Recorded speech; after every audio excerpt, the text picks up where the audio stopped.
মানুষের শরীরের প্রত্যেকটা অঙ্গ প্রত্যঙ্গই অনেক সেনসিটিভ, আর চোখ তো আরও সেনসিটিভ।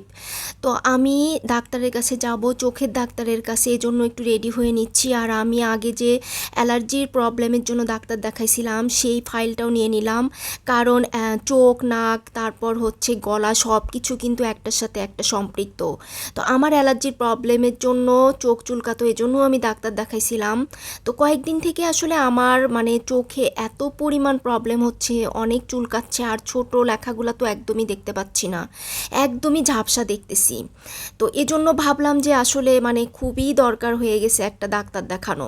তো এজন্যই আমি পপুলার সিরিয়াল দিছিলাম। তো ভাবলাম যে নর্মাল কোনো ডাক্তার দেখাবো না, যেহেতু চোখ অনেক সেনসিটিভ একটা জিনিস, তো এজন্য আমি একজন প্রফেসরকে দেখাবো। তো এই যে পপুলারে আমি চলে আসছি, এসে তারপর ডাক্তারের চেম্বারে চলে আসলাম। এসে দেখি যে মোটামুটি রুগী ছিল ভিতরে, মানে ভিড় একটু কম আর কি। চোখের ডাক্তার কিন্তু মানে গেলেই কিন্তু সিরিয়াল পাওয়া যায়, অত বেশি ভিড় থাকে না অন্যান্য ডাক্তারদের মতো। তো যাই হোক, কিছুক্ষণ মানে বসে থাকার পরেই আমার সিরিয়াল চলে আসলো, আর আমি ভিতরে ঢুকে তারপর আমার সব চোখের প্রবলেমগুলো ডাক্তারকে বললাম। তারপর ডাক্তার আমাকে প্রেসক্রিপশন করে দিল, আর চশমা দিয়ে দিল। চশমা নেওয়ার জন্য আমি এই যে চশমার দোকানে চলে আসছি। এসে আমি অনেকগুলা ফ্রেম দেখলাম, মানে সবগুলাই আমি একটার পর একটা ফ্রেম দেখতেছি, চোখে দিচ্ছি। একটা পছন্দ হচ্ছে, আবার একটা হচ্ছে না। আসলে আমার চোখে তেমন কোনো প্রবলেম নাই, ইদানিং আমার ফোনটা অনেক বেশি ইউজ করা হচ্ছে। এডিটিংয়ের জন্য আমি ফোনে বেশি সময় দিচ্ছি, তারপর আবার এমনিতেও ফোনে আমি সময়টা বেশি কাটাচ্ছি, এজন্যই আসলে আমার চোখে প্রবলেমটা হয়েছে। ছোট লেখাগুলো একদমই দেখতে পাচ্ছি না, আবার মাঝে মাঝে চুলকায়। আমি ভাবছি যে হয়তো অ্যালার্জির জন্য হতে পারে, বাট না, ডাক্তার বলল যে এটা আপনার অতিরিক্ত ফোন ইউজ করার জন্যই হয়েছে, তেমন কোনো প্রবলেম না। তো এজন্যই আসলে চশমা দিয়ে দিছে, যাতে আমি ছোট লেখাগুলো একদম ক্লিয়ারভাবে ভালোভাবে দেখতে পারি।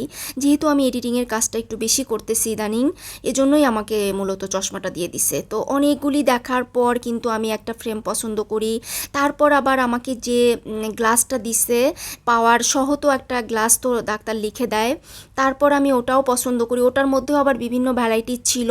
তো তো আমাকে যেটা মানে আমাকে আবার ডাক্তার কিন্তু ডিসকাউন্টও করে দিছে। ডাক্তার আবার এই চেম্বারেও বসে, আবার পপুলারেও বসে।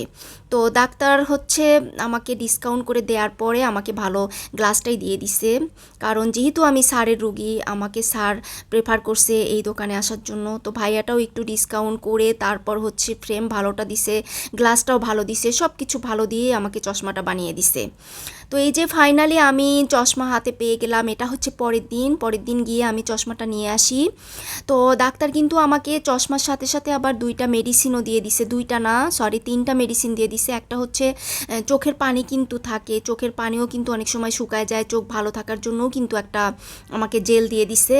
তারপর হচ্ছে চোখ যদি চুলকায় সেজন্য আমাকে 2টা ড্রপ দিয়ে দিছে। এই তো ফাইনালি আমি চশমা নিয়ে বাসায় চলে আসলাম, আর এসে পরে দেখতেছি যে আমাকে কেমন লাগতেছে, কারণ এখন থেকে তো আমার চশমা ইউজ করতে হবে। তো সবাই ভালো থাকবেন, সুস্থ থাকবেন, আর আমার ফেসবুক পেজটা ফলো দিবেন, আর ইউটিউব চ্যানেলটা সাবস্ক্রাইব করবেন। আজকে পর্যন্তই ছিল। আল্লাহ হাফেজ।